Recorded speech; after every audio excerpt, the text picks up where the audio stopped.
Hey there everybody, Don Evans here from WatchReport.com, and today I have in what I consider to be a very special piece. This is the Hanhart Pioneer One. This is the very first three-hand watch, non-chronograph I should say, from Hanhart. And that's kind of a big deal in my opinion. It's 2018. They've been around a very long time. You can see how long written right on the dial.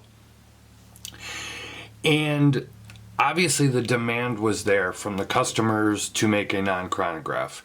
It still has the same look that Hanharts are known for. You have the fluted bezel, you have the red marker there. It is a bi-directional bezel. It's the same quality, it's the same craftsmanship that people have known from Hanhart.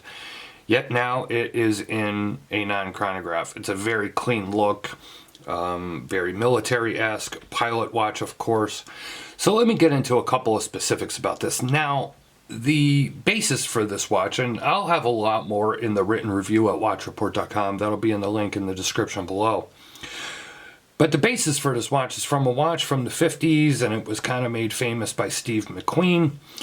But that was a chronograph, but they took a lot of elements from that model to make this three-hand non-chronograph version. Now, this is not the first variation of this model either. And I'm going to get into the price here in a minute and all your specs, but let me talk about this here first. The first one, and this is talking to the CEO of Hanhart. The first one was done for a German watch forum, and I believe there was only 85 pieces. And that had a dark blasted case and a couple of different, what's the word I'm looking for? I don't know what the word I'm looking for is. A couple of different attributes than this model did. Then Watchbuys, and if you're not familiar with Watchbuys.com, they're the distributor for Hanhart in the United States of America. They did a limited edition, 150 pieces, and that had no date. It had a solid case back. This does have an exhibition case back, and it had the vintage lume paint on the hands and numbers. This is now the regular production version. So it has a combination of brushed, polished, and blasted finishes, and I'll get into detail with that and give you a close-up look as always. It does have a date.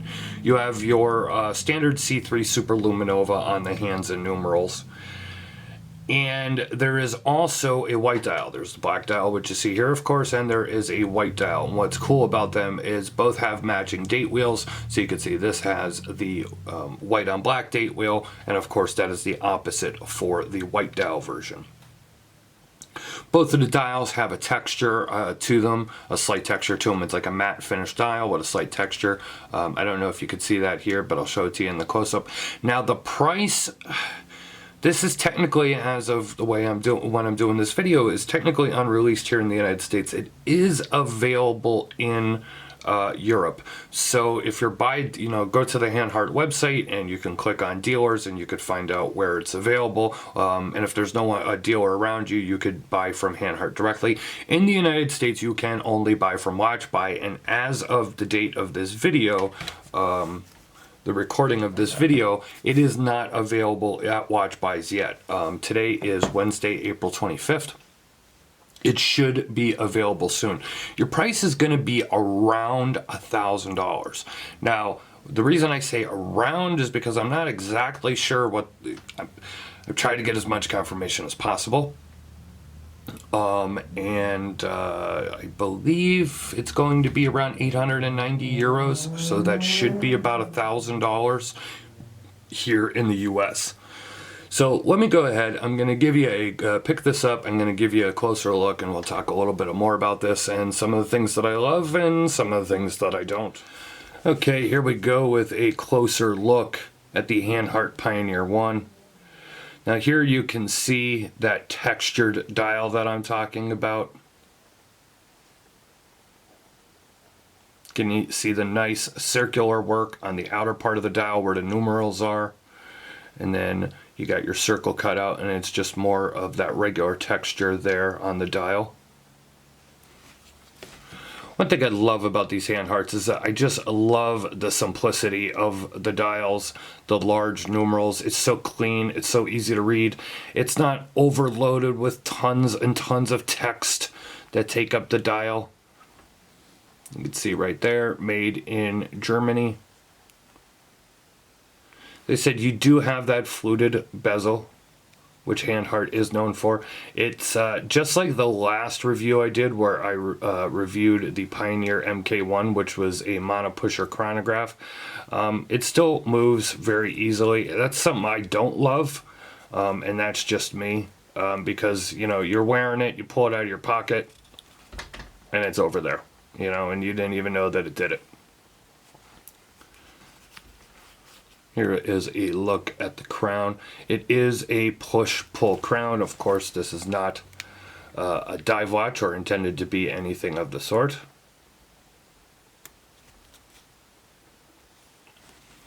So let me show you those finishes I was talking about. So as you can see, your crown is high polished, very high polished. You can see the reflection from the camera here. Your bezel is, you got that nice coin edge fluted bezel. It is blasted. Then you have high polish in the ring underneath there. You have a very, very nice brushing. And then when you go back to the case back, you have a dog barking in the hallway. You have high polish as well. There is a look at the custom rotor on the SW200 movement.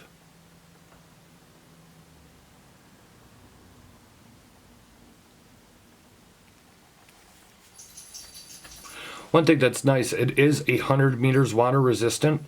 A lot of watches, you know, that are not dive watches and watches like this, you get 50 meters water resistant. This is still 100 meters water resistant, even with the non-screw down crown. So, you know, you do get it wet, it's not going to be an issue.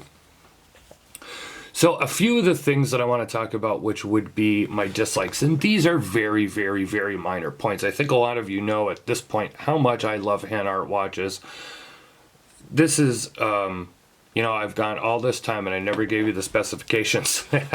So this is 42 millimeters in width, 22 millimeter lugs. It is 12 millimeter stick with a lug to lug of 51 millimeters. As I was saying, I think many of you know how much I love Hanhart watches. This is just a fantastic watch in both style and design, simplicity, craftsmanship, the size, everything, for me personally. One of the things I noticed right out of the bat was the strap is what I consider very short, and you'll see what I'm talking about when I put it on the wrist. The other thing, and I really, you know, it was funny, I had to go back and look at my first review of that mono pusher. And, you know, I was looking at the buckle, I was taking pictures, and I'm looking at the buckle, and I was like, you know, man, the buckle looks kind of cheap. And I thought to myself today, I don't remember the buckle being just a plain thumbnail buckle on the mono pusher.